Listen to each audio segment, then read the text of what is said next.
आई, इतने फ्लाईओवर्स आए, प्रदूषण रहित सार्वजनिक यातायात पूरा शुरू हुआ। पूरे विश्व ने अचंभे से देखा कि ये दिल्ली कैसे कायाकल्प हो गया दिल्ली। शायद इसी वजह से दिल्ली को नजर लगी।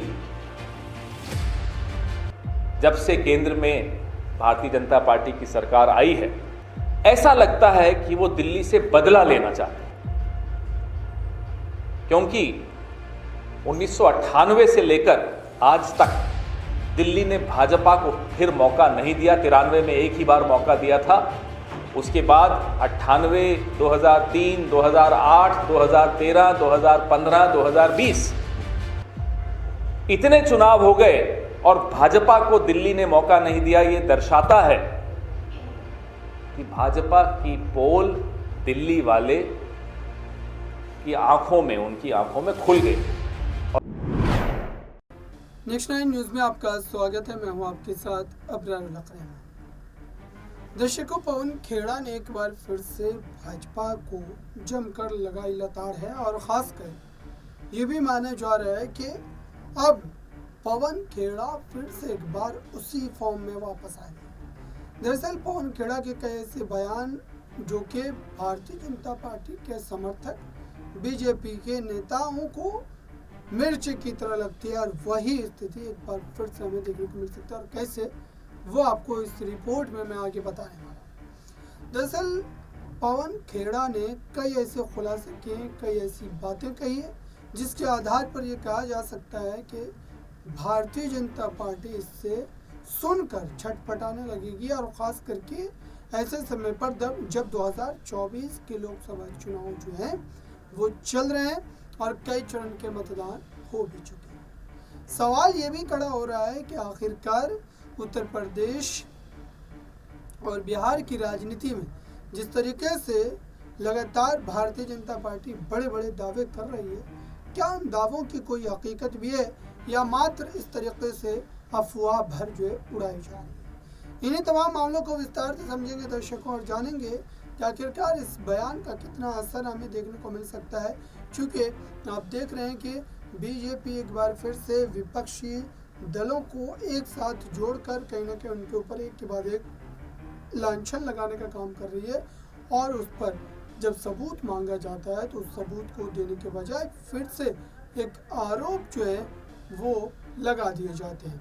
और वो कैसे, दर्शकों, आपको ये एक बयान भी सुनवाते हैं पवन खेड़ा का, जिस बयान के बाद, जिस स्पीच के बाद राजनीतिक हलचल जो है वो और भी ज्यादा बढ़ गई है। देखिए सिर्फ हमारा घोषणा पत्र है, जिसको हम अपना अंग्रेजी में मैनिफेस्टो कहते हैं, पिछले 10 साल से ऐसा लगता है कि दिल्ली को किसी की नजर लग गई। 15 साल दिल्ली ने पूरे विश्व में देश का नाम रोशन किया। मेट्रो आई, इतने फ्लाईओवर्स आए, प्रदूषण रहित सार्वजनिक यातायात पूरा शुरू हुआ। पूरे विश्व ने अचंभे से देखा कि ये दिल्ली कैसे कायाकल्प हो गया दिल्ली का। शायद इसी वजह से दिल्ली को नजर लगी। जब से केंद्र में भारतीय जनता पार्टी की सरकार आई है, ऐसा लगता है कि वो दिल्ली से बदला लेना चाहते हैं, क्योंकि 1998 से लेकर आज तक दिल्ली ने भाजपा को फिर मौका नहीं दिया। 93 में एक ही बार मौका दिया था, उसके बाद 98, 2003, 2008, 2013, 2015, 2020 इतने चुनाव हो गए और भाजपा को दिल्ली ने मौका नहीं दिया। ये दर्शाता है कि भाजपा की पोल दिल्ली वाले की आंखों में, उनकी आंखों में खुल गई और दिल्ली भाजपा की रग रग से वाकिफ है। दिल्ली को भाजपा मूर्ख नहीं बना सकती। मैं बार बार ये सोचता हूं कि दिल्ली को नजर लगी। अब समझ में आता है कि ना केवल नजर लगी है, एक बदले की भावना से ओतप्रोत केंद्र सरकार जो बना बनाया ढांचागत जो हमने यहां व्यवस्था बनाई थी, उसको छिन्न भिन्न करने पर आमादा है।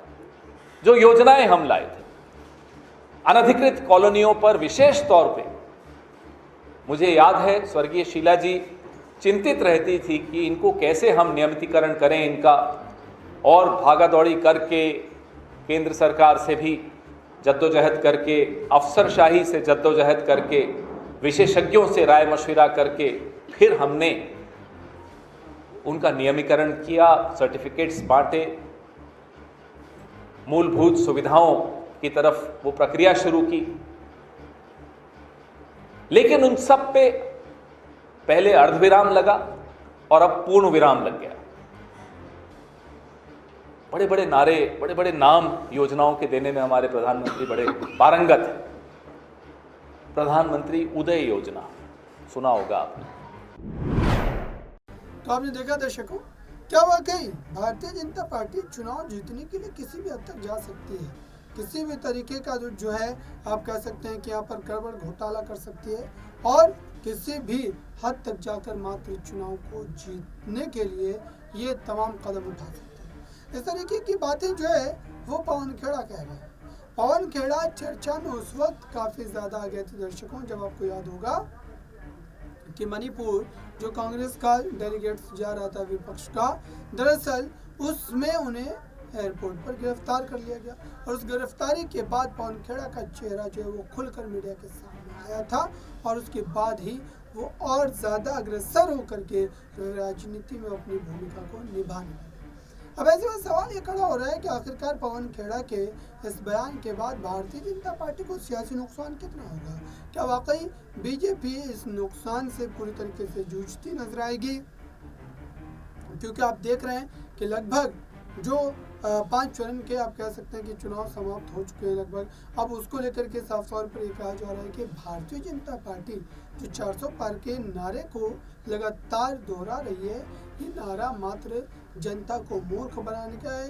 ये उस तरीके से ही झूठ नारा है जिस तरीके से 15 लाख और 2 करोड़ नौकरियों की बात की गई थी। इस पूरे मामले को लेकर के स्थिति इतनी ज़्यादा गंभीर हो गई दर्शकों कि अब इसको लेकर के भारतीय जनता पार्टी के खिलाफ एक तरीके का माहौल भी बनना शुरू हो गया। लेकिन धर्म का चश्मा पहन करके, धर्म का आप कह सकते हैं कि चश्मा लगाकर कुछ लोग इन तमाम बातों को जो है समझने और बूझने के बजाय जो है इसको नज़रअंदाज करते हैं और मात्र जो है आप कह सकते हैं धर्म के नाम पर भाजपा के समर्थन में चले जाते हैं। इस तरीके की बातें आपने विपक्ष के नेताओं को कहते हुए देखा होगा, सुना होगा। लेकिन सवाल ये है, क्या इस तरीके के बयान को देने के बाद आप अपनी जीत सुनिश्चित कर पाएंगे? ये एक बड़ा सवाल है। आइए आपको जो है एक पक्ष और सुना होगा आपने। यहाँ का जीवन झुग्गी झोंपड़ियों में, अनधिकृत कॉलोनियों में रहने वाले 70% लोगों का जीवन, उदय शब्द उनका इस्तेमाल उनके लिए करना भी उनका अपमान है, क्योंकि उनके जीवन में सूर्योदय होते हुए उन्होंने नहीं देखा, अंधेरेमयी जिंदगी वो जी रहे हैं। जो धांधली उदय योजना में हो रही है रजिस्ट्री के नाम पर, आप लोग खोजी पत्रकार हैं, आप में से कई लोग, जब मैं दिल्ली सरकार में था तो कुछ बच्चे थे, कुछ नौजवान थे, कुछ मेरी उम्र के थे, अब मैं पता नहीं किस उम्र का हूँ, नौजवान में तो नहीं मानूंगा अपने आप को, लेकिन मेरे साथ आप में से कई लोग बड़े हुए, अपने अपने प्रोफेशन में भी बड़े हुए। आपने देखा दिल्ली की यात्रा। अब जब हम निकलते हैं दिल्ली, आरोप प्रत्यारोप मोदी सरकार जो कर रही है, जिस तरह से न केवल एक चुनी हुई सरकार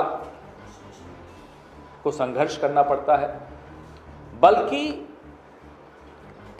वोटर को आप उसकी जिंदगी के विषय में सोचे बगैर सिर्फ छोटी राजनीति, हल्की राजनीति से ही आप प्रेरित हो, ये हमारा नरेंद्र मोदी की सरकार पर आरोप है, उनकी पार्टी पर आरोप है।